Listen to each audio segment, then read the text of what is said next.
What's up guys, this is anime crossover. I'm back with another episode of What If Naruto Was Trained by the Shinju 6 Part 13. And if you did enjoy this video, give this video a like, and if you're new to my channel and like my content, subscribe and hit that notification bell for more crossover fictions of the twist.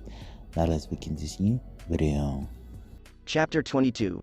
Just can't seem to get a break, explain it to me again, Grimmjow. Aizen's tone of voice indicated that he was not pleased. Not at all. Grimmjow, who was standing beneath his high throne, was perspiring from the defected Shinigami's spiritual pressure. Explain to me how in Espada, you, and his Fraccion lost objective in your mission to find her in the first place.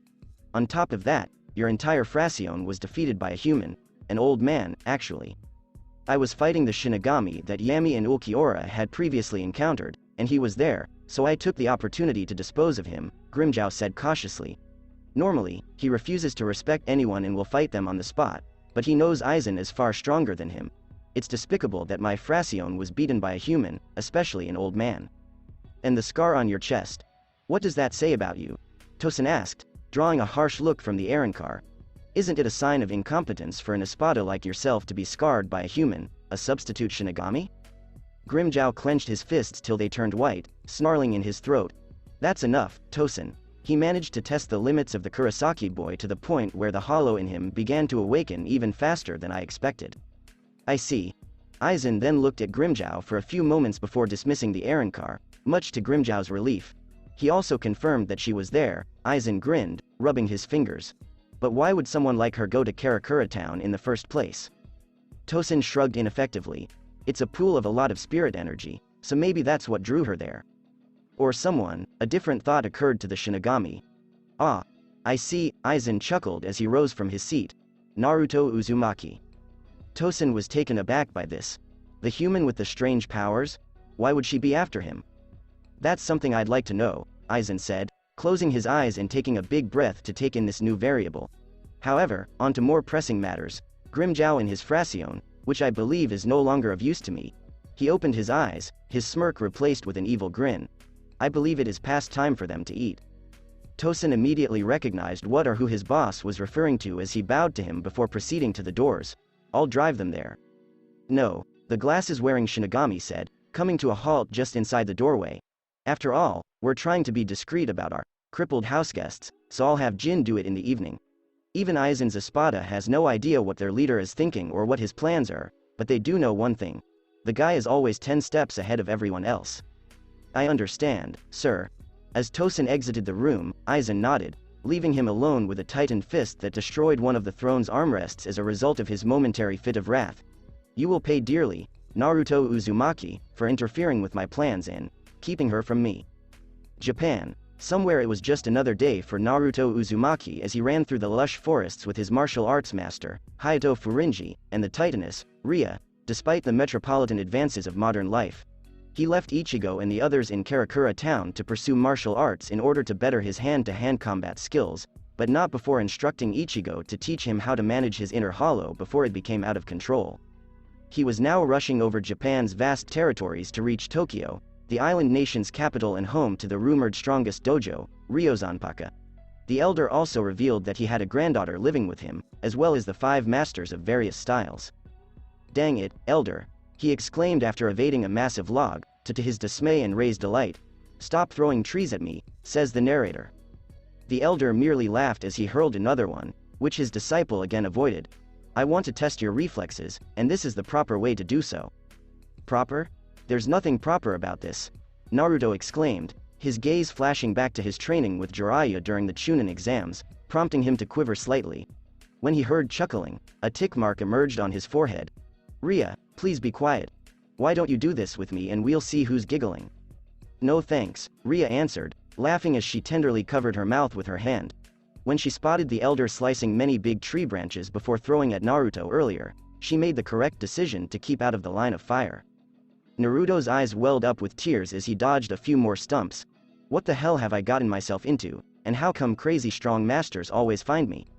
Ha ha ha, because you're interesting, my disciple, says the narrator. Naruto muttered, closing his eyes and dodging 2 more stumps. However, he was taken off guard as the elder flung the final stump with greater power and speed, leaving him with only one option. As the stump approached, Naruto slammed his fist into it, splintering the tree portion into several pieces. Impressive, the elder said as Naruto smiled before seeing the boy's hand. There were no traces of bruising, wounds, or blood, which says something.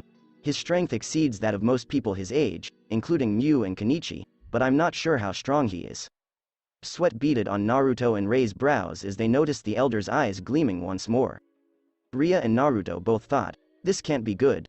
They soon noticed the towering elderly man go into the densely forested trees before landing on the earth carrying even larger tree stumps on his shoulders. Elder. A sweaty and suddenly pale Naruto watched the elder stare at him as if he were insane. What are you planning to do with those? He noticed Ria sprinting ahead of the elder to avoid the approaching firing galley. Whatever it is, please don't do it. Naruto. Don't be afraid of this. Ignoring his disciples, it's too late for that, the elder continued lecturing. As I said before, this is to see how good your reflexes are, but since you showed your strength with that last stump, now I want to see all of your physical parameters, he exclaimed while dodging the incoming trees while maintaining his speed despite the stumps on his shoulders. Get ready, Naruto. Ria simply waved with a frightened look at the unlucky shinobi ahead of the elder. Good luck, Naruto. Why me? Exclaimed Naruto, tears running down his cheeks. Following that, the entire ride to Tokyo was filled with trees collapsing, multiple dust clouds forming a pattern, and the rare girlish cry for aid that went unanswered. -34th floor, 12th Division Soul Society Kurasuchi, their insane scientist, Captain, established a squad of Shinigami scientists on one of the lowest floors of Division 12 barracks to investigate and analyze 2 specific specimens they received weeks earlier. This was top-secret information. Amazing. This is simply amazing. Yes, it's incredible, a man in a white doctor's coat with dark brown hair said as he examined the 2 glass chambers containing their specimens. They were both guys, but one had silver hair and the other had long brown hair. The specimens were the 2 invaders who infiltrated Soul Society a few weeks ago before being defeated by Division Captains 6 and 11, Byakuya Kukichi and Kenpachi. The other scientist also donned a doctor's coat, but he has black hair and horn-rimmed glasses. I can't believe there are other beings out there who are like that Uzumaki person, Tojo. He was able to fight the head captain on equal terms, correct? Tojo inquired. But I doubt Uzumaki would have escaped the battle unscathed if he had faced the captain and his Bankai. That is correct. The 2 scientists were so engrossed in their conversation that they didn't notice the silver-haired man's right hand twitch for a split second. Until the chamber he was in burst from within. The force of the shockwave forced the scientists to the ground long enough for Hidan to emerge in front of them. "Ah. That was a nice nap," Hidan said nonchalantly as he patted his chest. "The Shinju's chakra healed the wound that maniac captain inflicted on me," he said, looking down on the 2 terrified scientists, his grin becoming psychotic. "You 2 are gonna do something for me." Tojo gulped anxiously when his colleague inquired. "What do you want us to do?" He immediately regretted, as dark, wispy energy spilled from the insane shinobi's body, becoming deadly weapons. Die. Before the energy blades pierced their chests, the 2 guys couldn't say anything or make a sound. Hidan then proceeded to the next tube that housed his companion immortal, except that he has no sign of life in his eyes and a massive scar engraved in his upper torso, spanning from his left shoulder to his right pelvis. Tisk. The crazed shinobi smashed the glass tube with a jab, not bothering to catch Kakuzu's body as it fell to the ground with a loud thud. He flipped the body over and grabbed a tuft of hair from Kakuzu's head before returning to the corpses, where a pool of blood had already gathered in a single point. Hidan swept his shaggy hair through the pool of blood, saturating it before returning to Kakuzu's body and placing it on his chest. Tiger. Horse. Dragon. Mouse. Hidan completed the sign sequence with an unknown sign that looked similar to the infinity symbol. Kakuzu's body burned a terrible red color as the hair formed tendrils to cover the wound before disappearing, erasing the scar as if it had never existed. Kakuzu quickly sat up, gasping for oxygen and panting profusely. Hidan grumbled, "Well, look who's up. Come on, we don't have much time," Kakuzu said as Hidan raised his hands defensively. "Fine, I'll leave you here." Then he noticed something on the right side of the room. My weapon. His weapon, a triple-bladed scythe, was atop a pedestal, with dried blood streaks on each blade.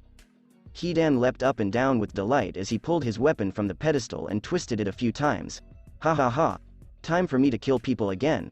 But Kakuzu's words stopped him. "Not yet," Kakuzu said as he rose from the ground.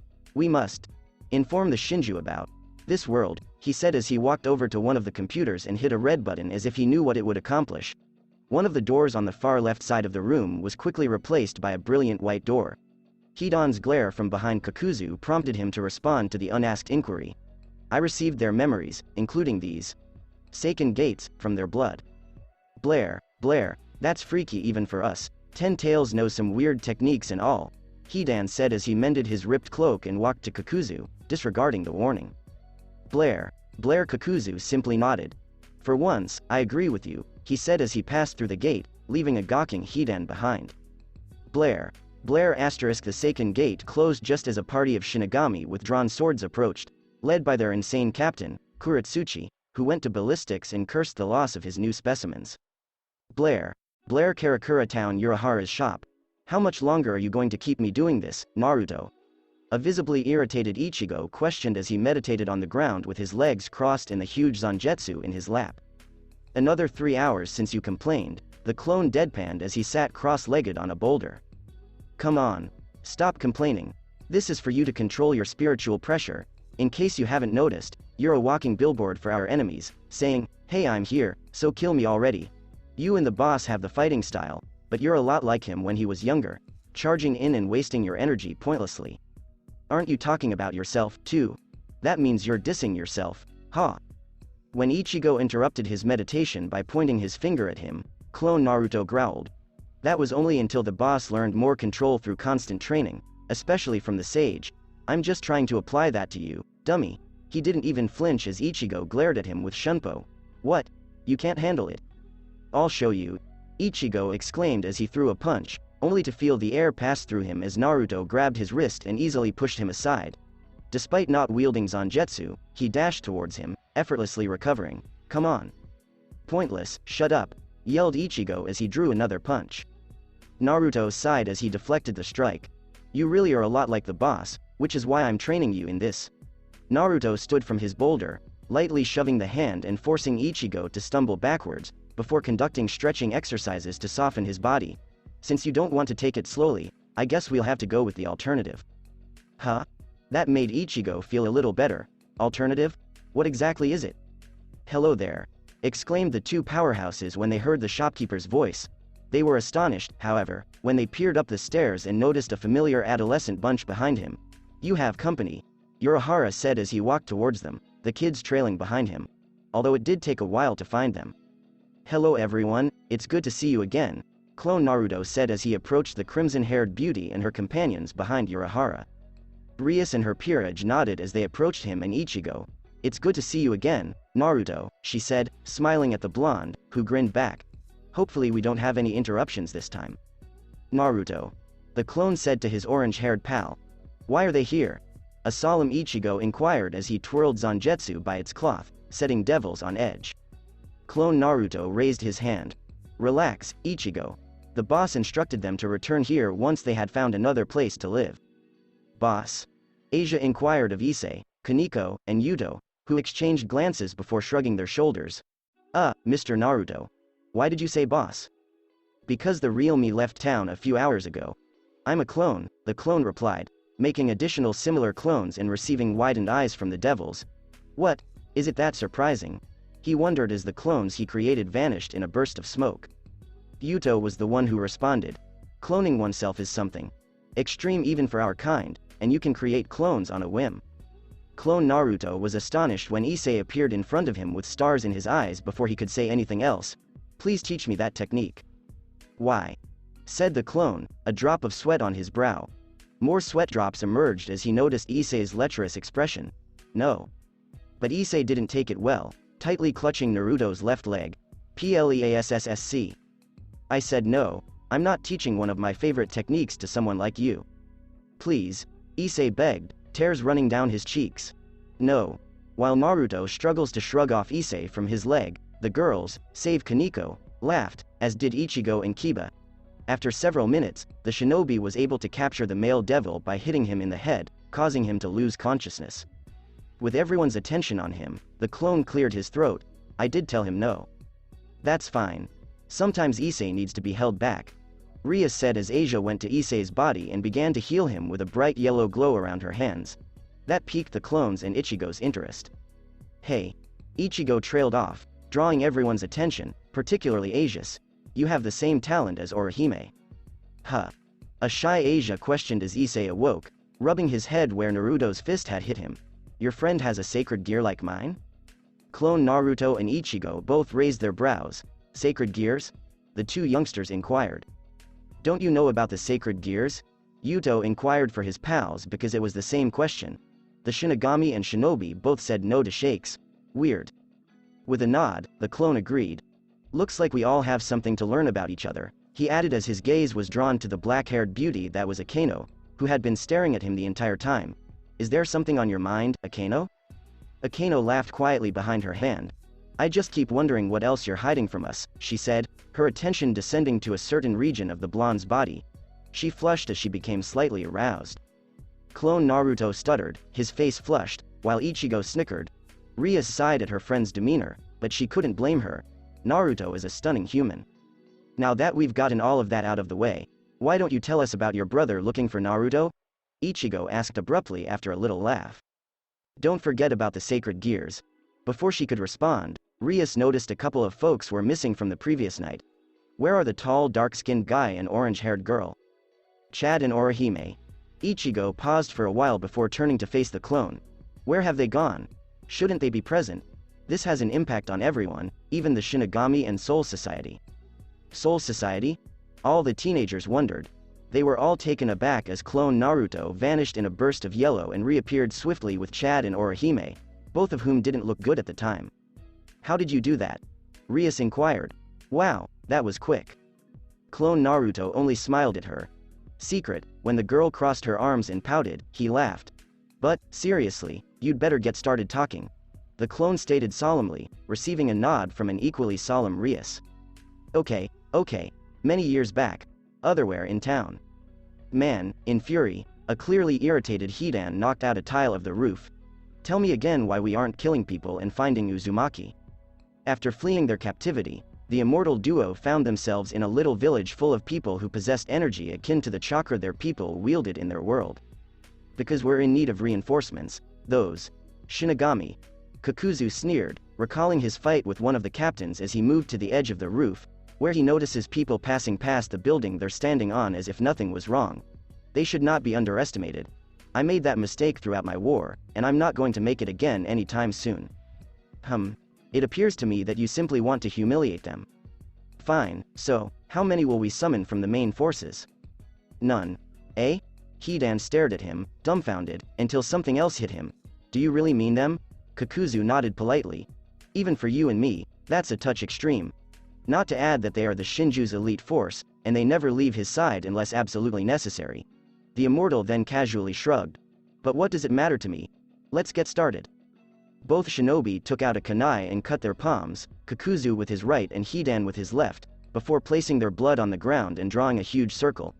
Finally, they added the finishing touches by sketching a slew of elaborate kanji markings around the entire circle. After they finished, both men made a tiger sign with their hands and stood on opposite sides of each other. Ready. Whatever. Hidan remarked as both men were coated in dark chakra, the Shinju's chakra, and channeled it into their bloodied hands as they slammed their palms on the circle's edge.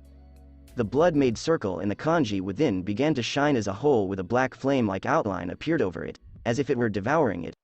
As the Shinju's chakra reserves began to diminish, Kakuzu spotted 3 waves in the portal before 3 figures arose within it before it closed with the written kanji blazing red hot. The first figure is a young fair-skinned girl with green eyes and waist-length, Heim-style cut hair tied in a high ponytail with short bangs framing her face. She was dressed in a gray kunoichi costume with a right shoulder guard and gray gloves. Hidan was drawn to her top since it had a gap in it that revealed some of her ample cleavage. The second character was a lady. She is fair-skinned, like the girl in front of her, but taller, with blue eyes and straight blonde hair framing her face cut in an asymmetrical bob style reaching her shoulders. Her clothing was an extremely low-cut orange outfit with mesh armor underneath, a short skirt and red handguards, high boots, and a modified dark red kumogakure flak jacket that covered her tummy. Finally, she wears a tanto horizontally across her lower back. The next figure was a girl of the same age as the first, but she was darker-skinned, with long red hair and amber eyes. Her outfit consists of a black long, short-sleeved dress with frilly ends, a dark red kumogakure flak jacket, 2 basic yellow earrings, fishnet stockings, thigh-high boots with black soles, and a bandana-style forehead protector. Her weapon was a long sword with a purple hilt that she carried on her back. Is it wrong that I've got a hard-on right now? Would you shut up? The girl in the form-fitting outfit stared at 2 men before scoffing. Why did you summon us? She demanded, her tone upsetting Hidan. You are not the girls we were hoping to summon. Before Hidan could kill them, Kakuzu intervened. Can you tell me who you 3 are? I've never seen you in our home headquarters. The blonde woman took a step forward alongside the younger female. I'm Samui, and this is Shizuka. Hidan, the girl now known as Shizuka, flipped her off with a snarl. Samui ignored that last motion and gestured at the female behind them, and she is Karui. When Kakuzu noticed the redhead female staring somewhere else, he asked Samui. Once again, I question why the 3 of you are here. We called. They don't want to be bothered, unless it's something important, like the location of Uzumaki. Shizuka scowled as she heard the shinobi's name, which wasn't lost on her fellow shinobi. So they send us in their stead. Karui reacted angrily. As he squeezed the bridge of his nose, Kakuzu moaned. So they send women to do their job. Ignoring the Kunichi's glares, the eternal shinobi gazed out towards the city. As for Uzumaki's exact location, we don't know, but we do know he lives somewhere in this town. How do you know that? Shizuka inquired hastily. Kakuzu gave her a short glance before returning his gaze to the city. Well, the ramen shop owners complained about a blonde boy wearing a headband eating their products and nearly driving them out of business. Samui made a shaky motion with her head. That boy. So, what should we do? Karui inquired, grasping her sword's hilt. Kakuzu and Hidan exchanged glances, the latter grinning like a lunatic as the former gazed out at the city. We get his attention. With that thought, the group of shinobi vanished from the roof utilizing body flicker technique just as a succession of explosions and fires erupted, resulting in a cacophony of honking and screaming. Urahara's store. So, let me get this straight. You, Rias, are an heiress of a pure-blooded devil family, and your friends here are actually your servants until they rank up to high class. Rias nodded, sipping her tea, which Akeno had brewed earlier during her explanation of the devil faction's way of life after the Great War. The adolescents moved their chat to the living quarters to relax as the regular humans processed the facts about the magical world. Clone Naruto added his 2 cents. And each of your friends is a different chess piece, each with their own set of abilities and capabilities.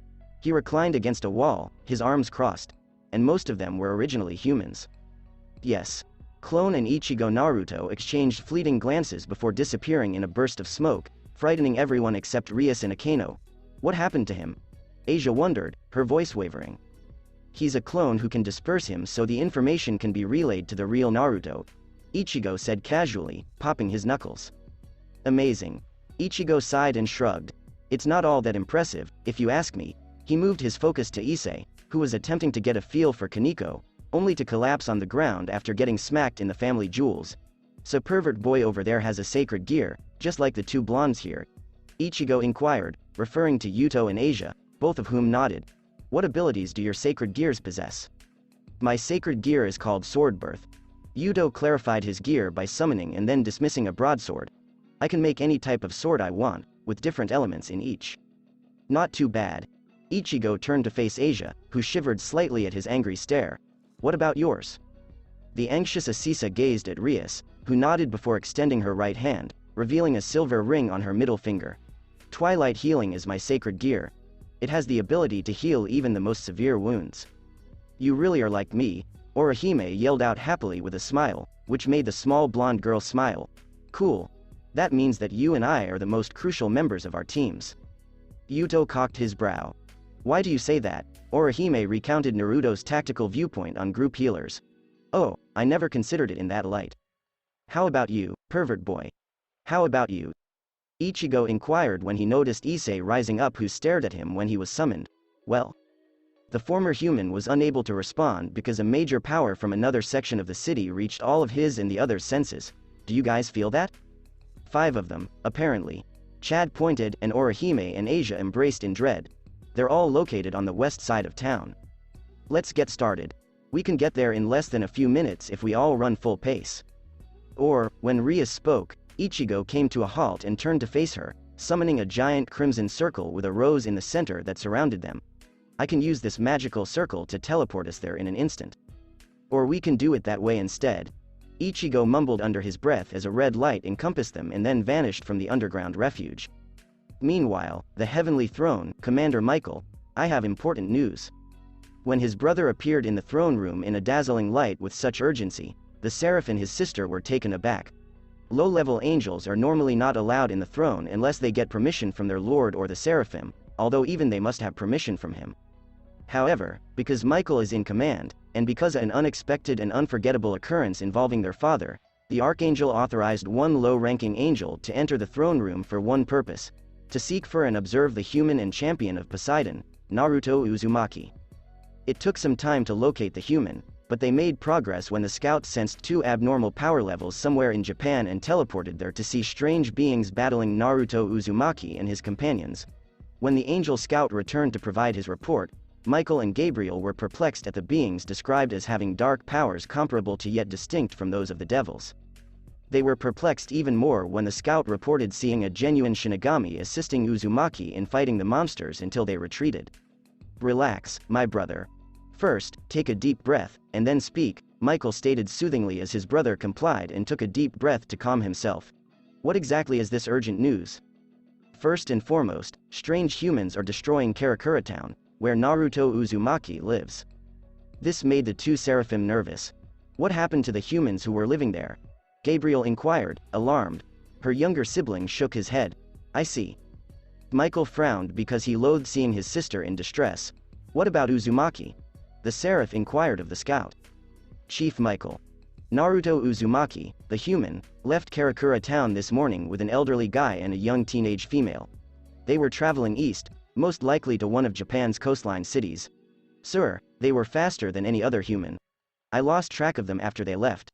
After that, I returned to town to keep a watch on Uzumaki's Shinigami ally, and that's when I felt the dark power. I proceeded to examine the origins and discovered the weird beings conversing." "And you returned to heaven after they started attacking the city?" Gabriel inquired, inadvertently leading the angel spy to lower his head. "I'm sure our brother returned here for orders. Isn't that correct?" Michael approached his kneeling brother and nodded, placing his hand on his shoulder. "There's nothing wrong with that. We must, however, prepare part of our soldiers in case the Shinigami in Karakura Town fail." Gabriel gave a nod. "Yes, my brother. I'm Chief Michael." "Gabriel, lady." The two Seraphim stared at the scout, who seemed a little nervous but brushed it off. "I have something else to tell you. Yesterday, another attack on the city. They assaulted Shinigami, Uzumaki, and their co-workers, including..." "Including what?" The scout lifted his head to face the Seraphim, Rias Gremory, and her peerage. When Michael and Gabriel heard such words, their eyes widened. "Return to the city and keep a safe distance from the strangers. I also want to see what these beings are capable of." The two Seraphim were concerned as the angel scout exited the throne room. If the sister of one of the Devil Kings is hurt in any manner, the three factions will go to war, despite the fact that neither they nor the fallen angels are involved. Michael, worriedly, the female Seraph looked at her brother. "What should we do?" says one. The Archangel grinned as he glanced at his sister. "We must brace ourselves for battle if things worsen from here." In the meantime, Searzek's mansion Underworld. Searzek sat in a dark red chair behind a large desk made of teak wood from the living world. His study was surrounded by shelves full of books, and the walls were deep crimson with silver streaks, with two enormous, rectangular windows that let the moon's light flow through. "This is both intriguing and unexpected." Searzek spoke solemnly, his hands clasped in front of his face, as he considered the specifics of the report delivered by Rias in Karakura Town 2 nights before. When he read the report on his desk in front of him, he was overcome with emotion.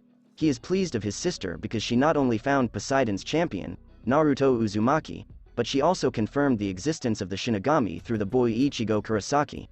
However, there was another detail in the report that bothered him greatly: the Shinigami's polar opposites, known as Arrancars. He was so engrossed in his thoughts that he didn't notice his wife enter the study until she approached him and placed her hand on his shoulder. "Graphia, Lord Searzek, is there something wrong?" Graphia inquired, her voice concerned. When she entered the room and saw her husband's serious expression instead of his laid-back expression, she was taken aback. Searzek handed her the report and waited for her reaction, which she had just given. "Is this really true?" "Yes." The Gremory member rose from his seat and moved up to one of the windows. She found Poseidon's champion in Karakura Town, where she and her peerage also discovered proof of the Shinigami and Arrancar's existence. He didn't return his gaze to see Graphia standing behind him. This Uzumaki person must be very interesting. Graphia, on the other hand, was preoccupied with something else. I always thought they were legends, stories our parents told us as children. I know. The Shinigami were deemed myths by the three factions and other mythology factions because there was no proof of their existence for ages. Given their vast number of powerful individuals, the leaders of the three factions speculated about the Shinigami faction's potential to match their combined might as a whole. How should we proceed? Should I call Rias and bring her home? No, Graphia was a little taken aback. Her husband was supposed to escort his sister to safety and call the task complete. Whatever Rias has gotten herself into, it won't matter if she comes home. Her peerage and she are already associated with Uzumaki. Searsex acknowledged seriously as he turned to face his wife. I believe the time has come. Graphia's austere expression softened as her eyes widened. Now? Are you certain about this? Her spouse gave her a firm thumbs up. With everything going on between our factions, both internal and external problems, and what we now know about Shinigami, I believe this is a fantastic opportunity to meet. Searsex proclaimed before Graphia gave her approval. As you wish, my lord. Searsex smiled at Graphia, who smiled back before leaving the studies to prepare for the meeting. It's way too early for it, but I believe our factions will achieve peace with two different people. He returned to his workstation before activating a small projector that displayed two frozen images of the persons he was discussing. The first image depicted Issei Hyodo with his sacred gear, boosted gear, active in his left forearm, and the second depicted Naruto Uzumaki holding a basketball-sized energy sphere during the wager of the gods. Searsex was unsurprised when a crimson Gremory magic circle materialized in the room, complete with a cloaked kneeling servant of his peerage. My lord. I have some bad news. The cloakman raised his head to face his leader, who gestured for him to speak. There are suspects who are destroying Karakura Town. The humans who live there are in danger, and the casualties are. Searsex gave a nod. Return to the city and activate a live feed, which I will connect to my study. I want you to keep a safe distance from them as you observe them. Yes, my lord. The scout servant vanished in another Gremory magical circle, leaving his master to wonder what else was in store for him all the other factions in the globe. In the meantime, Fallen Angel's headquarters, several unknown power surges in Karakura Town? Yes, sir. As his Fallen Angel scout kneeled before him in his office, Azazel sat back in his seat. And are there any other parties we should know about? The scout shrugged his shoulders. None, sir. The scout stood up and exited the room once his master dismissed him, leaving Azazel to consider the unexpected turn of events. I have a feeling human ninja is at the heart of this, Azazel remarked, reflecting on the recent happenings that seem to revolve around the riddle that is Naruto Uzumaki. He's like a dragon, attracting both allies and enemies. Scoff, he's not a dragon. Azazel grinned as he shifted his gaze from the corner of his left eye to the direction where his ally, Valley, had been reclining against a wall the entire time. However, I wouldn't mind fighting him. He's far superior to the Red Dragon Emperor's host. Azazel smiled as he shook his head. You should never judge someone based on their appearance. Who can say? Perhaps someone like Issei Hyodo will surprise you. Valley sighed and shrugged. I suppose so. He then saw the Fallen Angel leader activate a screen that displayed replays of the Wager of the Gods, which was contested by the three elder Olympian gods, Zeus, Poseidon, and Hades. Replays of the battle between the gods' chosen champions were shown. Are you watching it again? What's the point? I'm very interested. Azazel responded as if it were self-evident. You're always saying that. Valley then witnessed Azazel conjure another screen that depicted a section of Karakura Town with multiple black smokes in the surrounding. Are you also going to keep an eye on what's going on in town? It's a thing called multitasking. Azazel underlined this by knitting a scarlet scarf, earning Valley's disbelief. What? Don't pass judgment. It's actually extremely enjoyable. Otherwhere in town, when Ichigo and his friends arrived at the location of the strong spiritual pressures via Rias' magical circle, they were astounded by what they saw. Smoking cars, 5-foot craters in rubble from crumbling buildings on both sides of the street, and the unfortunate sight of corpses. The majority of them were males, but some were women, and 2 were youngsters, a boy and a girl. Oh, my god. Orihime whispered to herself as she interlaced her fingers with Ichigo's, whose hold tightened as she touched him. Who was it that did this? Ichigo scanned his surroundings for spiritual pressures as he drew Zangetsu from his back. Let's find out. Everyone should be near and watchful. Everyone nodded as the substitute Shinigami prepared for war, such as Yuto conjuring a sword, Chad with his Nemean Cestus gauntlets, Kaneko with her gloves, and Issei with his boosted gear-clad left arm. Yellow lightning and black flames with a red outline burst around Akeno and Ria's hands, respectively. As they went through the desolate streets, looking for any sign of life among the strewn dead, some of the youngsters, such as Ichigo and Rias, wondered who could cause such devastation without regard for innocent people, particularly children, who are said to be pure innocence. They got their answer when a lightning bolt blasted out of a building on Ichigo's side, which he deflected with Zangetsu's wide flat side, allowing the bolt to easily destroy a structure. "Everyone around Orihime and Asia," Ichigo exclaimed. The others quickly followed suit, surrounding the two healers with their backs to them and allowing a small space for them to breathe. As though they were in a cave, a voice echoed through the streets. "A strategic move. This cannot possibly be the fighting force you stated, Kakuzu. The boy in black robes is one of them, he's a Shinigami." "Show yourselves," Issei insisted. When many shadows moved from one location to another across the street until they converged on top of a turned-over semi-truck, showing themselves, he had his answer. It didn't take long for Issei to go pervert when 3 of the shadows turned out to be women dressed as ninjas. "Hello, sweethearts." Samui laughed at him. "Pathetic." That comment slumped over a suddenly gloomy Issei, forcing his buddies to sweat drop at the lad. "I don't see him around here," Shizuka yawned. "Where is he?" Rias was the one who responded, but he wasn't the one she was looking for. "Who?" "Naruto Uzumaki," exclaimed the audience. Shizuka yelled angrily, prompting the opposing forces to stiffen up. "Where is he? What exactly do you want with him?" Ichigo inquired, pointing Zangetsu towards the form-fitting kunoichi. Hidan, on the other hand, was the one to respond. "We're here to kill him, of course." This made the kids' bodies tighten even more. "Once we've extracted the 9 tails from him, Hidan." Hidan scowled at Kakuzu, who was staring at Ichigo. "You already know where he is." "So, what if I do?" Samui took a step forward, drawing her little blade. "We don't want to hurt you, but if you don't tell us where he is, we will." "Who sent you after him?" Yuto inquired, his gaze fixed on Karui, who scoffed as she drew her katana. "Since you're going to die anyway, I guess there's no point." The shinobi released their chakra, each wrapped in a different color: purple for Kakuzu, red for Hidan, yellow for Samui, blue for Shizuka, and light green for Karui. "We are Shinju, followers of the 10-tailed beast. And your worlds are coming to an end," Karui proclaimed as lightning flashed over her sword. Ichigo laughed. "Sorry, but we're not going to let that happen." The others agreed with a nod. "So be it. Except for Chad, Orihime, and Asia, who stayed back because they're the healers and Chad is the muscle to guard them." The two groups charged towards each other. "Somewhere in Japan with Naruto, alright, fine. We'll take a break right here," the elder commented as he came to a halt and dropped a stump. "I'll go get some snacks while you two wait." "Not a problem." Ria said this while perched on a tree branch above. She watched the elder leave their break spot to seek for the aforementioned goodies before looking in the direction from which they came when she noticed a certain blonde ninja walking. "Naruto, could you please come here already? It's almost as if you're deep in meditation." If she only knew what we were talking about. I concur. "Yeah. What were we talking about?" Naruto inquired, eliciting irritated grunts from his ally and ancestor. "What?"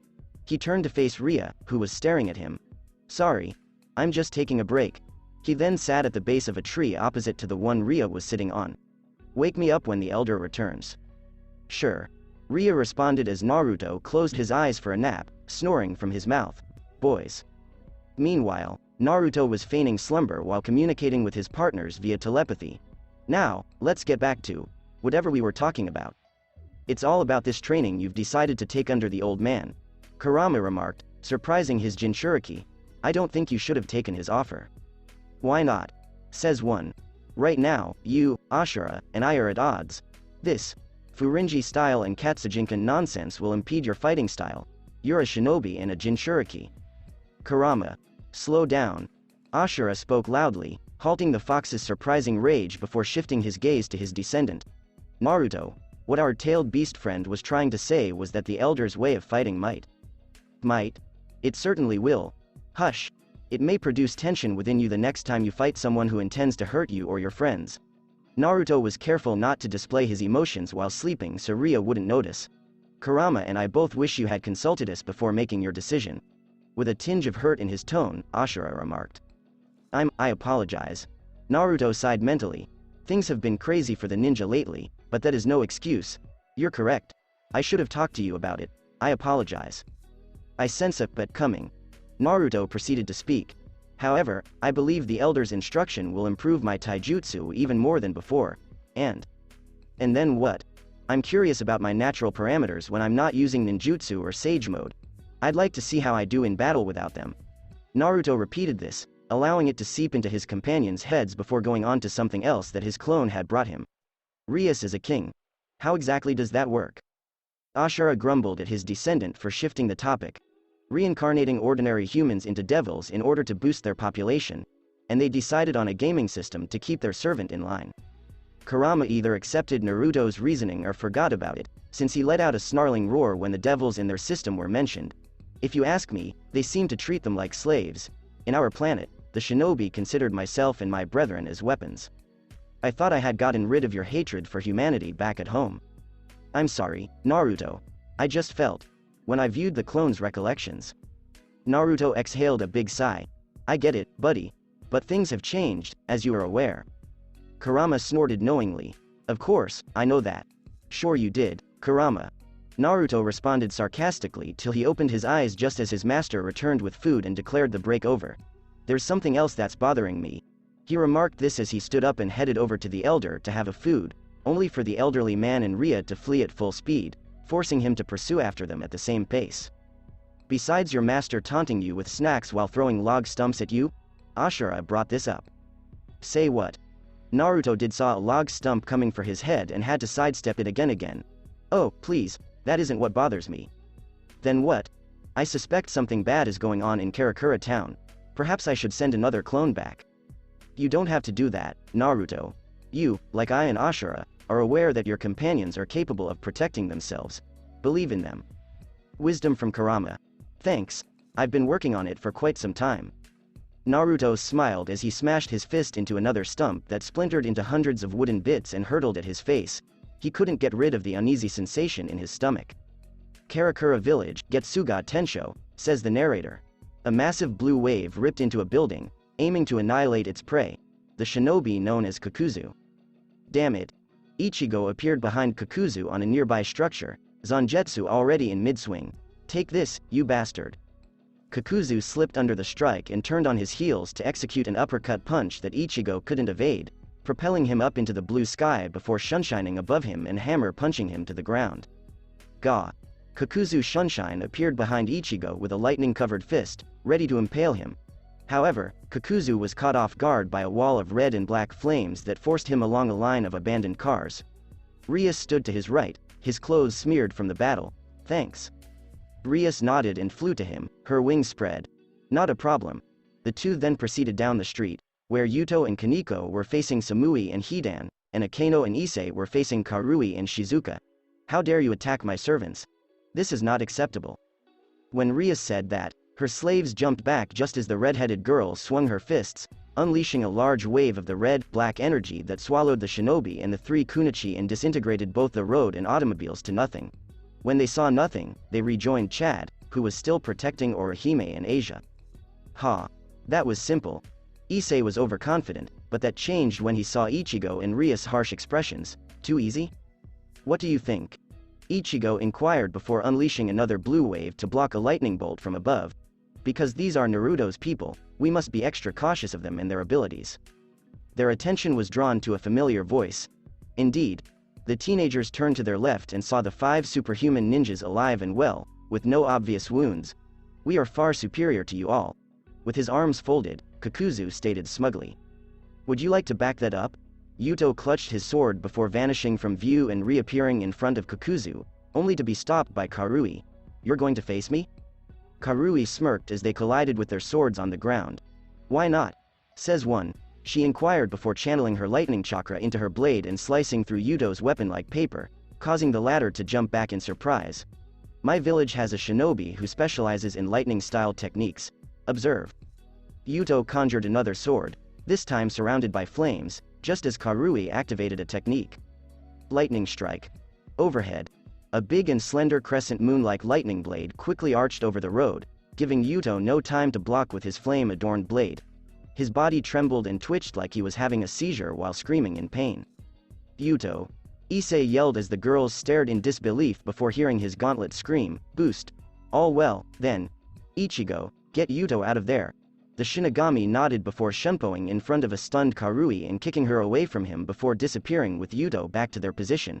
"Here I go, Dragon Shot." Issei released a massive red beam of energy from his outstretched hand, quickly approaching the opponent while destroying a big piece of the road, causing a deep trench from the destructive power. "Please, please." Shizuka sneered at her fellow shinobi and Kunichi, "Should we?" Despite the impending attack, Hidan smirked with a crazed gleam in his eyes. "Let's do it." "Fine." The remaining ninja complied just as the red laser devoured them. Before Issei and the others could celebrate, the beam was driven back by a gigantic black flame-like aura that covered the group with a significant change. Their eyes were completely black with a tinge of red. "Partner." When his comrade, Diedrich, called him, Issei was distracted from his surprise at the opponent. "Get out of there. That is not normal energy. Except for that Shinigami child, you and your companions are no match for them." "Guys." Everyone's head snapped up at him. "We have got to," a voice from behind him interrupted him. "Neither of you are going anywhere." The black aura-clad shinobi gathered the teenagers in a circle, shocking them even more by their quickness. "You're in for a lot of trouble." Ichigo, Yuto, Issei, and Chad swung and punched at them while Akeno, Rias, and Kaneko protected Orihime and Asia, but the boys were knocked into separate buildings by Sumui, Karui, Shizuka, and Hidan, who went after Ichigo while the Kunichi shunshined after the other boys. "Now, then." Kakuzu looked at the girls, who were terrified of the wild powers. "Which heart shall I devour first?" "Taste this."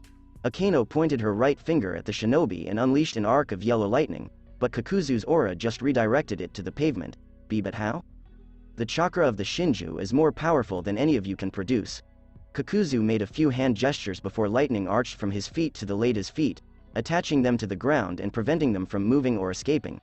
"I'll ask you again. Where is Naruto Uzumaki?" Rias was the first to answer. "And we'll tell you again. We won't tell you where he is." The youngsters flinched every time the buildings where the guys, Hidan, and the Kunichi were battling appeared. "I was hoping you'd say something like that." Kakuzu spoke before a few figures jumped out of the buildings and dropped in front of the girls. An injured Chad, Yuto, and Issei with evident bruises and blood dripping down their cheeks and arms. "As these boys will perish right in front of your eyes." As if to prove his point, the Kunichi approached the injured lads and channeled black chakra around their palms before placing their limbs near their throats. "My patience is wearing thin, so I'll ask you one more time. Where is Uzumaki?" Before anybody could say anything, their attention was pulled by a very sudden and very powerful spiritual pressure. In Chad's and Orihime's case, in the building where Ichigo and Hidan were fighting before one of its walls burst by an unknown force that smashed hard against the side of a minivan. That force revealed out to be Hidan, who had a massive slice on his chest with blood oozing from it. "Hee hee hee hee. Hee hee hee." Hidan spat blood before pulling himself out of the van. "I believe we've got a challenge here, everyone." Following Hidan's pointed finger, the shinobi group and the adolescents turned to see a battered Ichigo in his Bankai state, his tattered end cloak and his black single-edged sword brimming with black energy. Ichigo smirked as he held Tienisa Zanjetsu and charged his spirit energy. "I'll take it all." He then swung his blade violently, delivering the dark form of his hallmark technique, Getsuga Tensho. Late evening, Tokyo. The metropolitan capital of Japan and the residence of the martial artist Hayato Furinji, also known as the Elder. "Wow. So this is Tokyo now." Ria exclaimed in awe as she stood on top of one of the nearby mountains. She and the two mortals arrived to the capital after a lengthy journey. They decided to gain a better perspective of the city by ascending one of the mountain ranges. "It is, young Ria." As he walked and stood next to the adolescent, the elder made a remark. "My dojo is in the city's south." A grunt from behind prompted him to look over his shoulder. "Come on, Naruto. You shouldn't be exhausted yet." Ria turned around and stopped giggling when she noticed Naruto on his knees and hands, panting slightly. He appears to have had a good time working out. "You're a monster, Elder," Naruto yelled, his finger pointing at his innocent master. His face was slightly damaged from a few lucky stumps, and his knuckles were bleeding from constant stump bashing with nothing but his physical might. His clothes escaped the training, undamaged. "Do you have the same level of technique training?" "Nope. My training is more rigorous than what you just went through. Remember, that was all for me to see the state of your body, and now I know where you stand." This piqued Naruto's and Rei's interest. There are various types of martial artists throughout the world. You can conceive of them as rankings based on their strength. Rankings? Ria inquired as Naruto strolled along her after a little pause. The elder nodded, his gaze fixed on Tokyo. After careful observation, I can state unequivocally that Naruto's physical abilities and prowess are nearly master level. Whoever trained you must have been a very talented and powerful master. The man's hands began to tremble with excitement. Could you introduce me to your master? Don't you just want to fight him? Naruto inquired dryly, sensing the elder's concealed objective. No offense, elder, but you might want to reconsider that request. Oh, why is that? Because my master is the most powerful shinobi in my world, and his powers are godlike in comparison to everyone else, including myself. Those were the words he wanted to speak right then, but he selected his words carefully and sincerely. He passed on a long time ago. Naruto stated the truth. He was speaking the truth. His master is dead and lives in a mansion with his family and progeny as his reward for defeating the Shinju in his world's afterlife. Those statements disheartened the elder, who seemed to regret his choice of words as Ria arched an eyebrow. I'm sad to hear that, Naruto. I didn't mean to upset you. No, don't feel bad, elder. I had long accepted it. All I can do for now is honor his teachings, just as I will honor yours. Naruto smiled at the elder. Master. The man fixed his attention on his gleaming disciple before breaking into a grin of his own. You really are something, young man. The elder began jumping down the mountain with ease. I hope you keep that spirit up during my training. With her fists on her hips, a curious Ria peered at Naruto to ensure the older man had left. Is your master truly deceased? Of course he is. Naruto reacted with a head tilt and a perplexed expression. Why? Because you weren't entirely truthful with Mr. Furinji. Ria stated, forcing Naruto to sheepishly touch his head. He's alive, isn't he? No, he's dead. But, you see, he lives in the hereafter. Rei's eyes widen in amazement as Naruto continues, and no, I didn't die. I was transferred there and trained with my instructor until I passed his test. Even if he were still alive, the elder wouldn't last a second if he fought him. He's basically godlike. When Ria went too close to him, he was astonished and a little worried. Ria? Is that it? Yep. Naruto murmured as he jumped down the mountain to evade Rei's piercing gaze. The titaness sighed and scratched her temples before plunging down the mountain with the mortal Uzumaki. Can you tell me who you are, Naruto Uzumaki?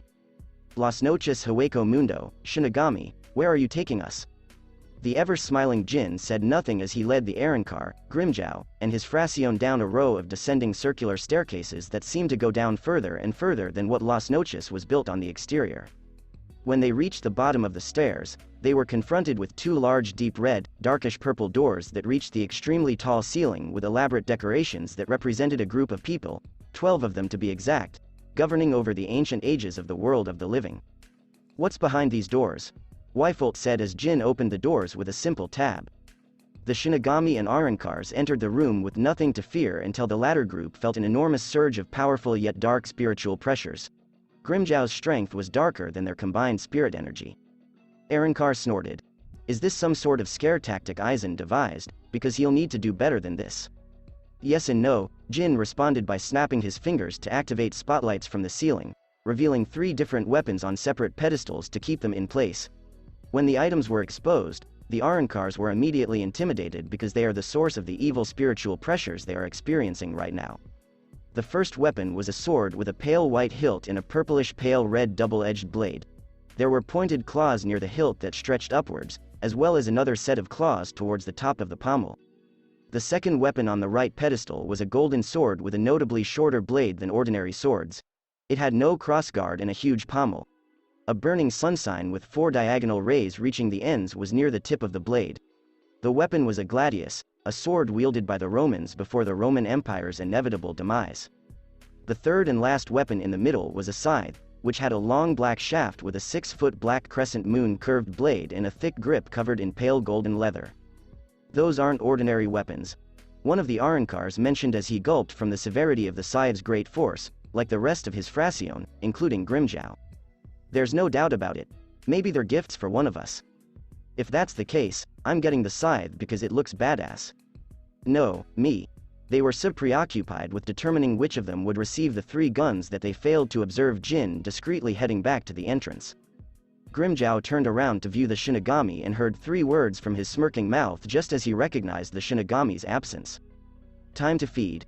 Jin turned around and started up the steps, oblivious to the sudden bright and thin lights that pierced through the cracks of the doors or the symphony of anguish and screaming from the other side of the doors that contained the weapons. After an hour, Tokyo, Japan. After many train rides, 3 buses, and 3 miles of walking, Naruto and his companions arrived at the location where he will train to acquire the Furinji technique, the elder's particular fighting technique developed over decades of combat experience. 2 massive and heavy wooden doors stood in front of him, obstructed by 15-foot concrete walls that covered whatever was behind them. On top of the doors was a sign that read, Ryozanpaka, the name of the setting. It's good to be back home. The elder opened the wooden gates with his index fingers, as if they were papers. Wow! Naruto exclaimed as he and Ria followed the elder inside the mansion, taking in the compound beyond the gates. The grounds were clearly cared for, and the stepping stones designated various paths that led to 2 structures that served different functions. On the left was a traditional dojo, which Naruto had seen when practicing at the sage's estate. The dojo was a well-kept elongated rectangular-shaped facility on a high platform where one might meditate or rest, depending on one's mood. On the right stood a typical main house that appeared to be built in the same manner as the dojo, but it had 2 floors as compared to the dojo's single level. Behind the main building was another structure that appeared to be an apartment complex for either members or visitors. It was linked to the house via a hallway built in the same traditional Japanese architecture as the rest of the estate. He also saw how large the grounds were, with a tiny forested area in the back and various bushes, trees, and shrubs littering the clearing. Hearing Rei's voice jolted him out of his reverie. "You have a lovely home, Mr. Furinji." Naruto agreed with the Titaness and nodded. "Thank you, Ria." The elder said this before stopping walking, forcing Naruto and Ria to follow suit. With his arms held out at his sides, he turned around and smiled at the 2 teenagers. "Welcome to Ryozanpaka," says the host. As soon as he said that, a loud and piercing girlish scream echoed from nowhere, prompting Naruto and Ria to protect their ears while the elder remained unaffected, as if it were nothing out of the ordinary. What exactly was that? Naruto inquired after the scream had subsided, only to find one of the dojo walls ripped apart by an unknown force or object. A young teenage kid in a training white doughy with medium-length spiky brown hair in the rear of his head and some hanging in the front on the sides landed and rolled on the ground until it stopped near the elder's feet. Before he could ask, Naruto was taken aback when the boy abruptly sprang off the ground and landed behind him. Wah! Naruto grabbed the boy's arm and flipped him over, smashing him to the ground. "That hurts." With tears in his eyes, the youngster crept up to an astonished Naruto and bowed before him. "Please help me, save me from those animals." The boy made Naruto and Ria sweat. "Elder, who is this?" The Jinchuriki said, attempting to persuade the kid to take grip of his legs. "Let it go, you little." "Oi, Kenichi." When he heard his name shouted from the dojo, the kid now known as Kenichi froze. When Naruto and Ria peeked through the hole in the dojo, they saw a man emerge from the structure. He was tall and heavily muscled, with tanned complexion, a broad horizontal scar over his nose, and black hair with a longer strand draping over his face. The man was dressed in a brown leather jacket that covered a portion of his upper body and blue pants with bandages wrapped around his forearms. Come on, would you please return here?" The guy was plainly irritated by the boy's cowardly demeanor. "No," Kenichi screamed, tightening his grasp on the blonde boy's legs, irritating him even more. He felt a tap on his head and looked up to see a fist crash into his face before the light in his eyes went out. When Naruto punched the youngster in the face as he dropped to the ground, the elder chuckled and Ria gasped. The shinobi looked them in the eyes and explained his actions. "What?" He refused to let go. "Appa. Kenichi is no longer alive." With a tight accent, a terrified voice called out, "No." The Jinchuriki and Titaness returned their gaze to the dojo to a different man standing next to the leather jacket-clad man. The guy was taller and more solidly built than the guy next to him, as seen by his heavily toned muscles. His skin was also tanned, and his silver spiky hair was short. His outfit consisted of a yellow tank top, red shorts, and a monkal around his head, as well as bandages around his wrists and feet. "Apachai, did you do it yet again?" Before it emerged out of the hole, a different voice asked from inside the dojo building. It was a man who looked distinct from the other men. He was slightly shorter than them, middle-aged, and dressed in a green Chinese robe, shoes, and hat. "No, it wasn't me this time," exclaimed Apachai, the taller and more muscular man. "Again? Did he say that again?" Ria, astonished, looked down at the unconscious boy, who was being repeatedly jabbed with Naruto's foot. "Did he pass away before? What kind of people are they?" Soon after, 3 more people emerged from the dojo, each with a different expression. One of them wore a white hakama and had unkempt black hair, a well-groomed beard, and a petite body in comparison to the other men. But it was his virtually colorless pupils that drew attention to him. Whoa. With those eyes, he seemed to be piercing my soul. Naruto responded by shuddering his body. The remaining 2 were shockingly ladies, with thin, curvy forms and well-endowed breasts that most women would kill for. One of them, though, was plainly older, taller, and more gorgeous than the other. She had long raven hair pulled in a ponytail to her waist, peach skin, and pale purple eyes with lightning bolt-shaped brows. Her outfit consisted of a little pink kimono, long purple stockings, and a nodashi strapped on her back with wrapped bandages around the hilt. "Is that a mouse on her head?" pondered Naruto, as Ria flinched slightly when she saw the little creature wave at her. The second girl was clearly younger and in her adolescence. She had light skin, a beauty mark under her left eye, sparkling blue eyes, long straight blonde hair that extended down to her hips with short bangs and a strong antenna-like strand hanging in front of her face like the elder, and a slender yet well-defined body. Her attire was purple spandex with a yellow apron covering it. "I see things haven't mellowed out much since I left." Ryozanpaku's residents finally discovered the master of the home had returned from his journey with guests this time. When she spotted the towering man, the blonde girl's eyes brightened up. "Grandpa." She hurried up to the elder and hugged him, which he returned by placing his arms around her. "You were gone for far too long this time." "Grandpa." Naruto was perplexed until he remembered the elder had mentioned a granddaughter during their journey. "So she's your granddaughter, elder?" "Obviously, Naruto." Ria responded dryly, drawing a twitch from the shinobi. The blonde girl freed her grandfather from her arms and smiled at the newcomers. "My name is Mui Furinji. What are your names?" According to what she has learned thus far, the 2 speak Japanese proficiently, but their look suggests differently. They appear more Western, similar to citizens of the United States or the United Kingdom. "Mui and everyone," says Mui. "This is Naruto," the elder stated, capturing everyone's attention. He motioned to the beaming blonde kid, who waved before motioning to the girl next to him. "And this is Ria." "Oh my goodness. What a lovely lady." When the shorter man with the cap began around the Titanus with a camera in his hands, neither Naruto nor Ria were prepared. "I must photograph this." Suddenly, Shuriken hurled him into the stone walls, hindering him with his garments. "You're more high-strung this time, Shigur." "Kensai, leave her alone." Shigur, the stoic woman in the pink kimono, muttered deadpan while holding a shuriken in her right hand. Meanwhile, Naruto was taken aback as he looked at the woman. Her shuriken jutsu display just now was incredible. Despite her brief appearance, it's evident she's one of the masters here. "So, old man, why are these kids here?" The man in the leather jacket inquired, his face irritated. "Don't tell me they'll be our new disciples. We already have one." He pointed to Kenichi, who was unconscious near the elder's feet. Instead of the elder, it was the hakama-clad man who spoke up.